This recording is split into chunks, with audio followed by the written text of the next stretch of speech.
বন্ধুরা চিনতে পারছেন এগুলো কি মাছ?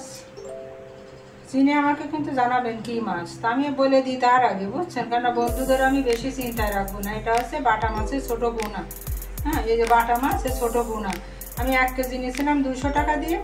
তাই দেখেন এই বাটা মাছ আমি কি করব, আজকে মূল্য নিয়েছিলাম। তা বাটা মাছ দিয়ে শীতের সবজি দিয়ে এটা চচ্চড়ি খুব ভালো লাগে।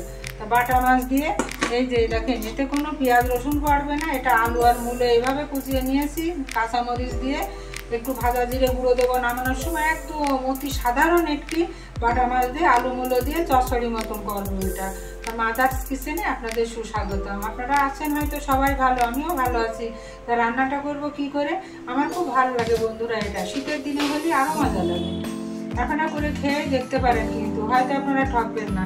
তা আমি কি করব, এই এখন তেলটা আমার কড়া গরম আছে, আমি কড়াতে তেলটা দেবো। এদিকে আমার জল গরম হচ্ছে। জানেন মাদার্স কিচেন মানে গরম জলে রান্না হয় আর একটুখানি মিষ্টির ব্যবহার। এই দুটো আমার মাদার্স কিচেনে কিন্তু একটা আমার অঙ্গাঙ্গিকভাবে জড়িয়ে আছে।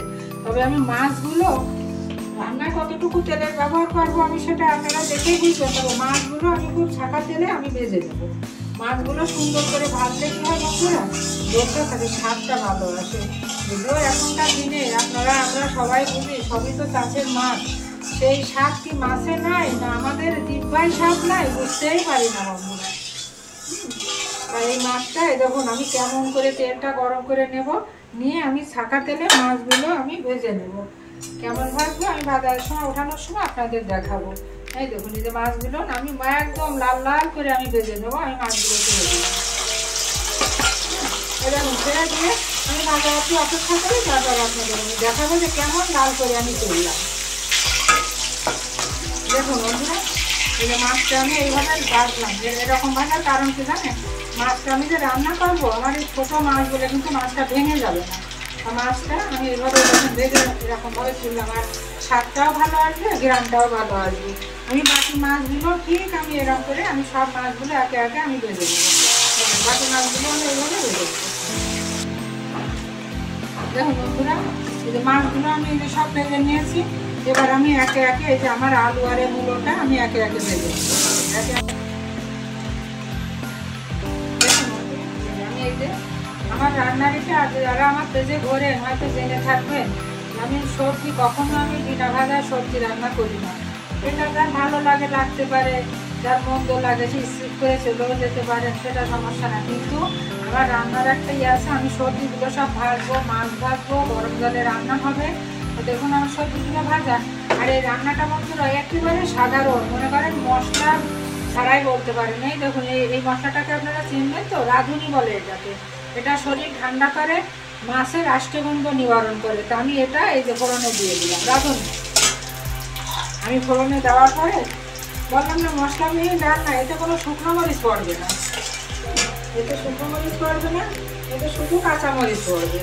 অন্য কোনো রাঁধুনির সঙ্গে আপনারা, আমি বলবো না যে আমি রান্না করতে ভালো পারি বা কিছু, মানে আমার এই মশলাটা দিলে আমার ভালো লাগে। আপনাদের বলবো না যে আমারটা সেম দেখে আপনারা করবেন।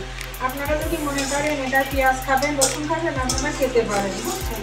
কিন্তু আমার এই শুধু রাঁধুনি আর কাঁচামরিচ দিয়ে এই রান্নাটা আমার কাছে খুবই চমৎকার লাগে। আমি কিছুটা কাঁচামরিচ দিয়ে দিলাম, কিছুটা কাঁচামরিচ দিয়ে আমার এই সবজিগুলো আমি বসালে দেবো। রান্নাটা এখন আর দেরি হবে না, এখন খুব তাড়াতাড়ি হয়ে যাবে।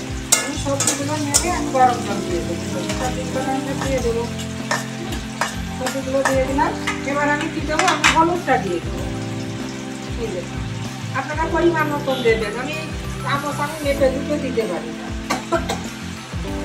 আপনারা পরিমাণ মতন দেবেন। যাতে একটু সবজি অনুপাতে আপনারা দেবেন। আর আমার গরম জলে রান্না, এই আমি গরম জলটা ঢেলে দিলাম। মাদার্স কিচেন মানে গরম জলে রান্না ঢেলে দিলাম। ঢেলে দিয়ে আমি কী করবো, এবার আমি ঢাকনা দিয়ে আমি এই জলটা ঢেকে দেবো। ঢেকে দিয়ে আমি মানে রান্নাটা আমার প্রায় কমপ্লিট হওয়ার সময় এসে গেলে আমি ফিরে আসবো। দেখুন বন্ধুরা, এই যে আমার সবজিটা সিদ্ধ হয়ে গেছে। আর এমনিও তো ভেজে নেওয়ার পরে বেশিটা জাল খায় না বন্ধুরা। তাই এটা মান্দাতে আমাদের রান্না তো, সেকেলে রান্না, এতে একটু বাইন্ডিংয়ের জন্য একটুখানি লাগবে, ময়দা বা চালের গুঁড়ো লাগবে। আমি সেটা দিয়ে দিলাম। আমি মাছটা একটু পরে দেবো, এখনই ফুটে উঠলে মাছটা দেবো। বাইন্ডিং না দিলে কিন্তু এটা মানে ভালো লাগবে না, ওই জল ছাড়া লাগবে। এবার আমি কি করব, এই দেখুন এই যে মাছটা কিছু কাঁচামরিচ ছিল, এবার আমি এটা দিয়ে দিলাম। দেখুন এইভাবে আপনারা করে খেয়ে, আমি বলবো না যে আপনাদের আঙুল চাটতে চাটতে ক্ষয় হয়ে যাবে, আমি কিন্তু সে কথা বলবো না, তবে আপনাদের ভালো লাগবে, এটা ভালো লাগবে। আমার থেকেও তো অন্য কায়দায় অন্যভাবে একই জিনিস দিয়ে আপনারা রান্না করতে পারেন, আমাকে জানাবেন যে আপনারা কে কীভাবে করেন, তাহলে আমিও আপনাদের মতন সেই চেষ্টাটা করে রান্না করবো। আমি পেঁয়াজ রসুন দিলাম, আপনারা পেঁয়াজ রসুনটা দিয়ে খাবেন, এত সুন্দর লাগবে, দেখুন কি সুন্দর লাগবে রান্নাটা, তো দেখতেই পাচ্ছেন সুন্দর লাগবে। তাহলে রান্না আমার কমপ্লিট। আপনারা যে যার মতন লবণ মিষ্টি আপনাদের পরিমাণ মতন আপনারা দেবে। এবার আমি আমার এই মাছের এই চচ্চড়িটা নামিয়ে নেবো। কি দেবো, এই দেখেন ফিনিশিং আমার 1 চামচ জিরের গুঁড়ো যাবে শুধু। ওই যে বললাম না মশলা ছাড়া, এমনি কোনো বাটা ঘষা মশলা, চালের গুঁড়ো, গরম মশলা কিছু যাবে না। এবার আমি গ্যাসটা অফ করে দেবো, গ্যাসটা আমি অফ করে দেবো। অফ করে দিয়ে এই যে অফ করে দিয়ে আমি একটু ঢেকে দিয়ে একটু পরে আমি নামিয়ে নেবো।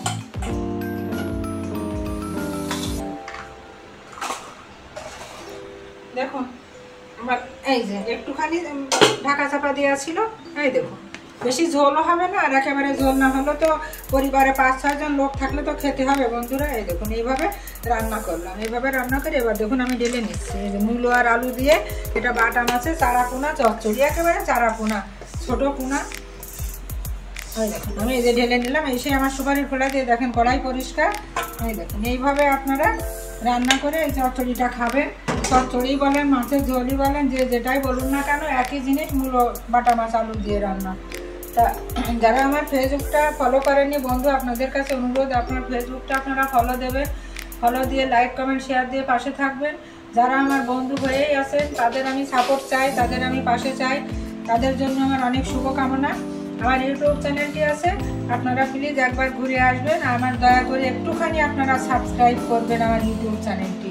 সবাই আমার পাশে থাকবেন, কেননা আমার রিচ, আমার সব কিছু এনগেজমেন্ট সব কিছুই লাল হয়ে গিয়েছে এই কয়েকদিনে কাজ না করার কারণে। আর হচ্ছে এই রেসিপিটা আশা করি আপনাদের ভালো লাগবে। হ্যাঁ, আপনারা এইভাবে করে খেয়ে দেখুন। আমার রেসিপি ফলো করতে হবে তা না, মানে এই সবজি দিয়ে এই মাছ আপনারা যেভাবেই রান্না করুন না কেন আপনাদের ভালো লাগবে। সবার জন্য রইল মাদার্স কিচেনের পক্ষ থেকে শুভকামনা।